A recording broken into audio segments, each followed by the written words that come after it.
What's up mga kabari at mga kasilip, and welcome back to Master Silip TV. Narito na naman po ang inyong lingkod at si Master Silip aka Uncle Engpa para magbigay ng race analysis and information na gaganapin ng pakarera sa Malvar, Batangas.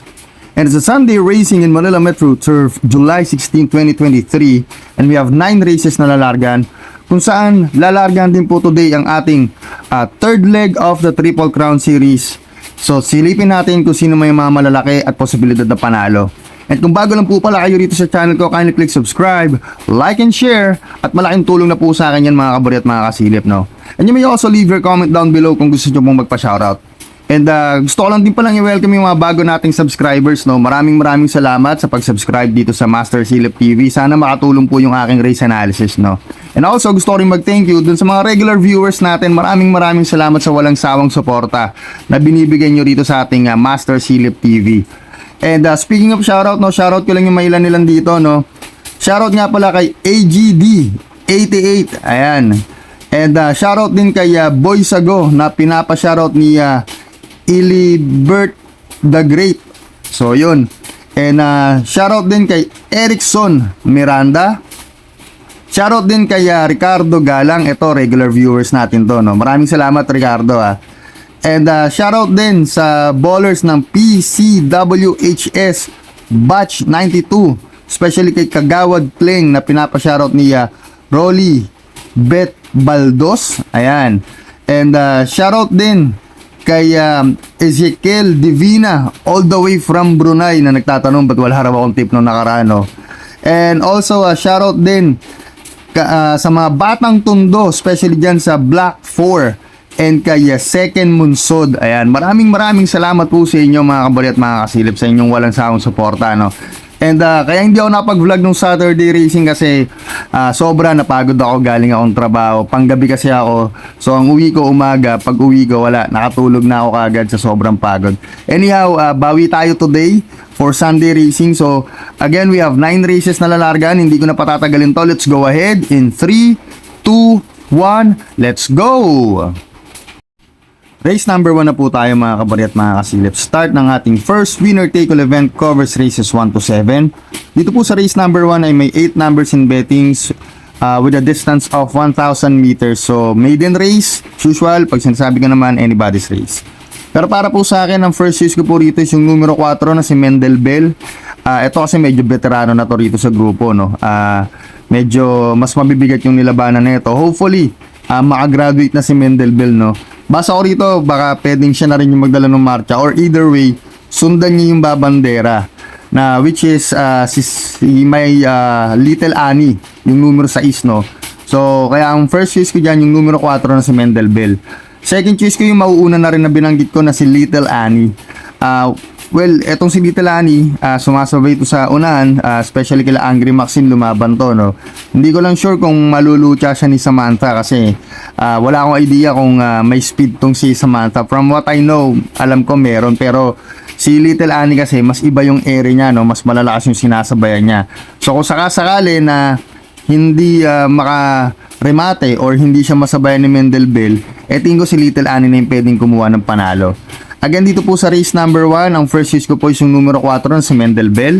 Second choice ko po is yung numero 6 na si Little Annie. Yun lamang po. Race number 2 na po tayo mga kabari at mga kasilip. Start ng ating first Peak 5 event, covers races 2 to 6. Dito po sa race number 2 ay may 9 numbers in bettings with a distance of 1,600 meters. So 1 mile tayo rito, no? Ang first choice ko po rito yung numero 8 na si Bombay Knights. Ito mga kabarya, mga kasilip, medyo para sa akin gumaan yung laban niya, no? Bumaba ng laban. Basa ko rito, pwede kasi magkaroon ng killing pace between Attractive Force at saka Main Event. And most likely pwedeng maging tailor-made kay Bombay Knights. And maganda yung post position, numero 8 nasa labas, no? So hindi ito matatraffic, most likely may peso lang maagad to ni JB Hernandez. Pwedeng makaremate, kaya pinipili ko siya as my first choice. Second choice ko dito is yung coupled entering numero 3 na si Charm Campaign with 3A Attractive Force. Isang basa ko naman dito, baka hindi masabayan si Attractive Force, no? Maaaring ito na kasi magdala ng bandera. Ngayon, kung sakasakali malucha siya ng main event, si Charm Campaign most likely baka nasa tercera or kwarta pwesto. And kung hindi makakaremate si Bombay Knight, si Charm Campaign yung nakikita kong malapit na pwedeng kumuha ng unahan. No? Kaya kinukuha ko siya as my second choice. Sama ko rito pang third choice ko mga kabarya, mga kasilip, is yung maganda yung tinatakbo lagi, no? Yung numero 2 na si Blackburn. Ito, gusto ko yung post position, numero 2 nasa loob eh. Pag nasa loob kasi ang numero nito, tingin ko mainam ang tinatakbo, no? Maiden pa lang actually nasubaybayan ko na to. Pag nasa labas ang numero, medyo nagmemenos. Pero pag nasa loob, mainam yung tinatakbo. Although cambio jinete from Pati Dilema to James Torque, si James Torque naman sa rising superstar naman natin yan na jinete, no. So tingin ko kung kukulangin si Attractive Force at si Charm Campaign and hindi makakaremate si Bombay Knights, si Blackburn na nakikita kong pwedeng kumuha ng panalo. Kaya kinukuha ko siya as my third choice. Again, dito po sa race number 2, ang first choice ko po is yung numero 8 na si Bombay Knights. Second choice ko po is yung coupled entering numero 3 na si Charm Campaign with 3A Attractive Force. Ang third choice ko po rito is yung numero 2 na si Blackburn. Yun lamang po.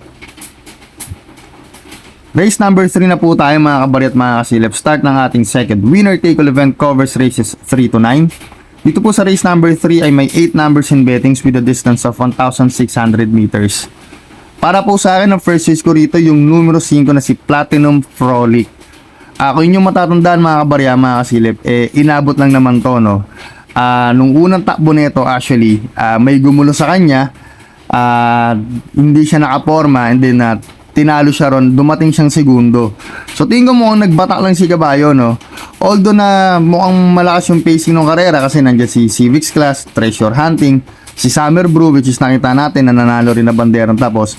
Most likely si Platinum Frolic, baka pwedeng isunod lang to, no? Kasi yung last run niya, sinunod lang naman siya. So tingin ko pwedeng makaraos, kaya kinukuha ko siya as my first choice. Second choice ko rito yung numero 7 na si Darleb. Ito, dalawang bitin na to, no? Halos pares lang naman inabot ni Treasure Hunting to. Ang basa ko naman dito, pwedeng hindi rin kasi mauna to si Darleb. May mga runs naman to, especially back in San Lazaro days, na hindi naman siya nauna, but still tumitimbang pa rin siya, no? Cambio jinete from CS Pare to Pau Pau Guse. Tingin ko baka mag-aumento si Caballo. Gusto ko rin yung post position nasa labas, pwedeng makapesto ka agad, no? Again, dito po sa race number 2, dalawa lang po yung pili ko, Ang first choice ko po yung numero 5 na si Platinum Frolic at ang second choice ko po yung numero 7 na si Darleb. Yun lamang po. Race number 4 na po tayo mga kabari at mga kasilip. Start ng ating Peak 6 event covers races 4 to 9. Dito po sa race number 4 ay may 10 numbers in bettings with a distance of 1,400 meters. Para po sa akin mga kabarya, solo ko na po to. Most Grateful. Preba pa lang, lamang na lamang, no? 1.24. Yung last run nito actually medyo binigyan. However, malayo pa rin nanalo. Ang isang nakikita ko lang na diferensya nito actually sa aparato, no? May mga lundag nito hindi perfect Kumbaga medyo naiiwan, namamartida pa, but still sobra-sobra si Caballo, no? So para sa akin, solo ko yan si Most Grateful. Ngayon kung sakasakali na magtatanong kung sino pwedeng umupset or famorkas ko rito, sa tingin ko yung numero G's na si Money Changer. Basa ko rito, kung sakasaling magkaroon ng aberya kay Most Grateful, wag naman sana. Si Money Changer kasi most likely baka nasa tercera pesto, no? Maganda kasi yung post position nasa labas. Yung last run nito actually masyado nang magaling tinakbo. Tinalo niya si Piece of Cake, no? Kaya siya yung napipili ko bilang pang-upset or famorkas ko. Again, dito po sa race number 4, solo po ako numero 5, Most Grateful. Pang-upset famorkas ko po is yung numero G's na si Money Changer. Yun lamang po. Race number 5 na po tayo mga kabari at mga kasilip. Start ng ating second Peak 5 event covers races 5 to 9. Kung saan dito rin po gaganapin yung ating much awaited na third leg Triple Crown Stakes race. Dito po sa race number 5 ay may 9 numbers in bettings with a distance of 2,000 meters. Ako tingin ko dito mga kabarya, mga kasilip, still 2-horse race to, no? Between Jaguar and La Tropez. Pero kung i-analyze ko to, tingin ko nalalamangan ako rito kay Jaguar. Same thing, mas mauuna siyang lumarga kay La Tropez. Most likely baka nasa tercera pwesto. Nandyan din si Secretary, malamang gamitin to para ipangsabay sa unahan, no? So si Jaguar pwedeng nasa tercera, pang-apat na pwesto. And magiging mauunahan niyang gumalaw si La Tropez most likely. Mas mauuna siya kasi mas malapit siya sa pestuhan. Kaya pinipili ko siya as my first choice. Second choice ko na rin yung La Tropez. Ito na rin yung nakikita kong pwedeng tumalo kay Jaguar, no? Actually 1-1 yung record nila sa Triple Crown. Si La Tropez naman, ang basa ko rito, papabor sa kanya yung distance kasi 2,000 meters. Isang bagay din na nakikita ko is kung sakaling agarin si La Tropez, no, sabayan si Jaguar, most likely yun ang ikalalamang nila Tropez kasi yung last run nila nung second leg ng Triple Crown, napansin ko sila Tropez gumalaw halos diretsuhan na, no. Last 150 meters parang dun palang pumipik si Caballo So this time mas sumaba, pwede kasing mag-materialize yung distance para kay La Tropez, no. Kaya pinipili ko siya as my second choice. Again, dito po sa race number 5, ang first choice ko po is yung numero 5 na si Jaguar. Second choice ko po yung numero 1 na si La Tropez. Yun lamang po. Race number 6 na po tayo mga kabari at mga kasilip. Start ng ating pick for event covers races 6 to 9. Dito po sa race number 6 ay may 8 numbers in bettings with a distance of 1,400 meters. Ang first choice ko po rito is yung numero 4 na si Full Combat Order. Ito basa ko rito mga kabarya, mga kasilip. Yung last run nito actually medyo malayo lang yung pinanggalingan, no. Plus nung rumirimate siya, bukang-buka siyang dumaan, no? Wide na wide siya. And naaangatan siya nung time na yon ni Luke Skywalker. Ang nanalo ron si Badabing. So ang basa ko dito sa lineup na to, pwedeng magkaroon ng killing pace between Biglang Buhos, Silab at saka Arrogante. So kung makakarimate si Full Combat Order at hindi siya mabubukaan uli or probably baka sa gitna or sa loob to dumaan, and nakikita ko napalaki po ng panalo niya, no. Kaya pinipili ko po siya as my first choice.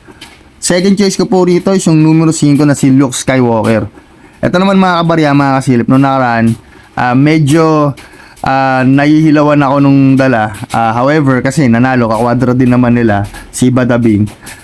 Tingin ko kung sakasakali na ito po konsintihin, ang laki po ng panalo na ito, no. Basa ko rito, most likely baka nasa tercero o pang-apat na pwesto siya. And kung hindi naman makakarimate si Full Combat Order, si Luke Skywalker ang nakikita kong pwedeng makakuha ng panalo. Kaya kinukuha ko siya as my second choice.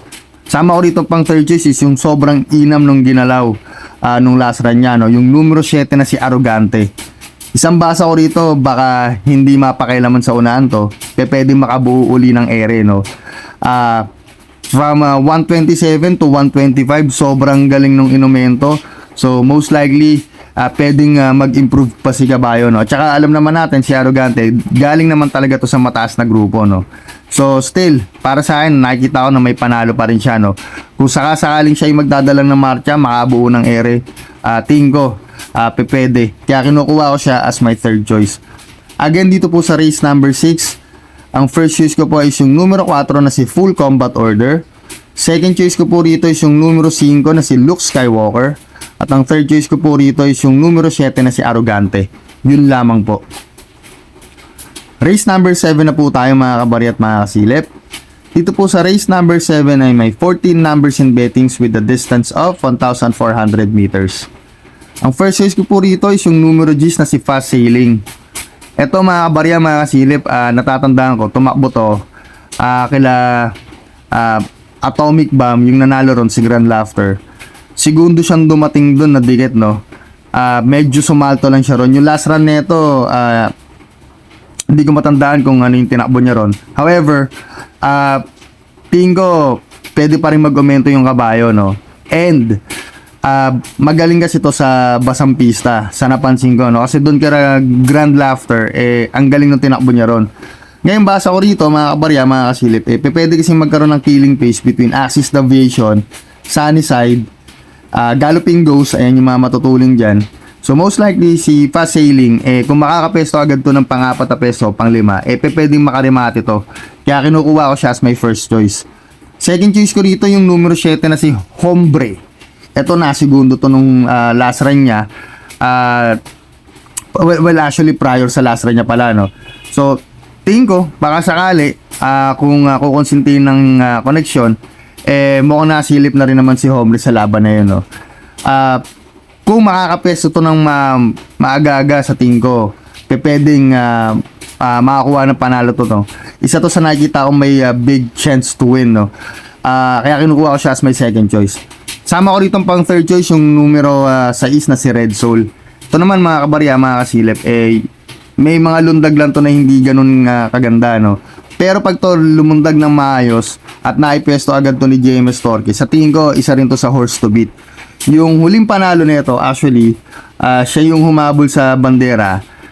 Tinalo niya ng meta. Well, kung kahit meta lang naman niya tinalo yun, kung ikaw naman ang hahabol sa solo air, then most likely talagang ganun kayo magkakadikit, no.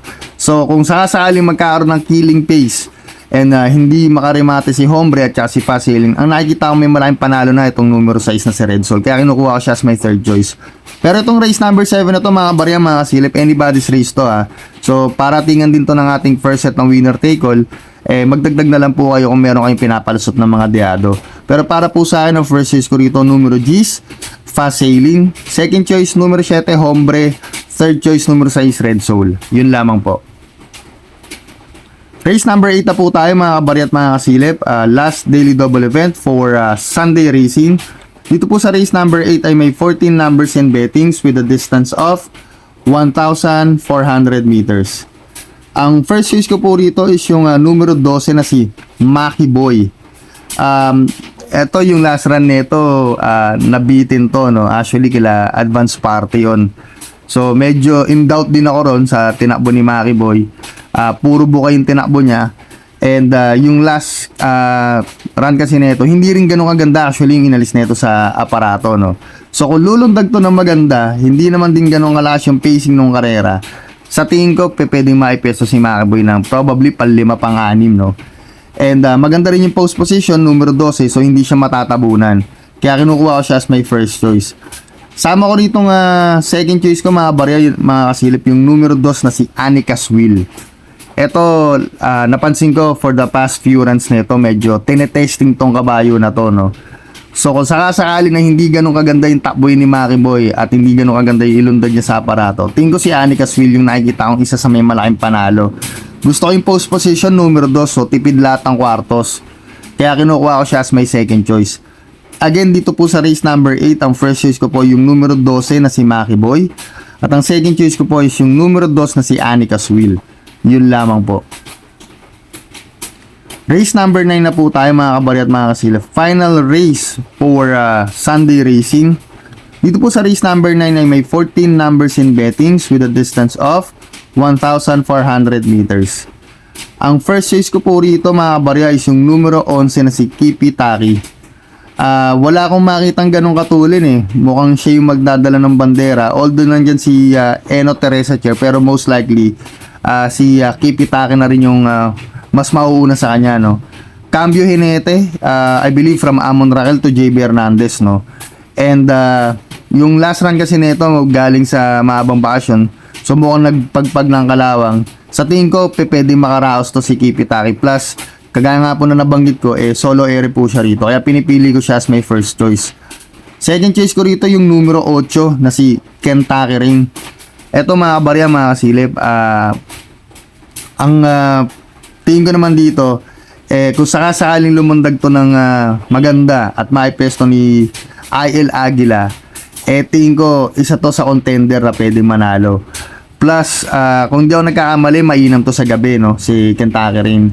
So kung sakasakali na hindi makabuo ng air si Kipi Taki, si Kentucky Ring na yung nakikita kong pwedeng tumalo sa kanya. Kaya pinipili ko siya as my second choice. Sama ko rito pang third choice mga kabarya, mga kasilip, is yung numero 5 na si Raha Bago. Eto mga kabarya, mga kasilip, yung last run nito medyo nabugaw lang, and then dumating ng Tarsera if I'm not mistaken. So kung makakapesto to ng maaga si Raha Bago, tingin ko isa rin to sa horse to beat sa grupo na to, no. Numero 5, hindi naman ganun kasama yung kanyang post position. Pagka lumundag to ng maayos, tingin ko baka nasa pang-6 or pang-7 peso to si Rabago, no.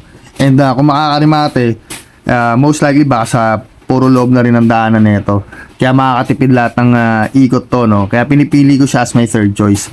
Again, dito po sa race number 9, ang first choice ko po is yung numero 11 na si Kipitaki. Second choice ko po is yung numero 8 na si Kantaka Rain. At ang third choice ko po is yung numero 5 na si Rahabago. Yun lamang po. At dyan nagtatapos ang ating Sunday race analysis mga kabari at mga kasilip. Sana makatulong po sa inyo yun mga kabaryano. Well, wala naman po kayo mga ngad kundi makatulong lang po sa inyo. So good luck sa pananayan nyo mga kabari at mga kasilip. And ingat po kayo sa pagpunta nyo sa mga paborito nyong OTB. Especially nag-uulan ngayon. So magdala po kayo ng payong. And hopefully makachamba, no. Again, guide lang po yung akin. Nasa inyo po yan. Pwede nyo pong sundin, pwede nyo pong palitan, at pwede nyo pong dagdagan. Once again, this is your Master Silip na nagsasabing, Mga kaibigan, sa karera, bawal hard loser, at lang.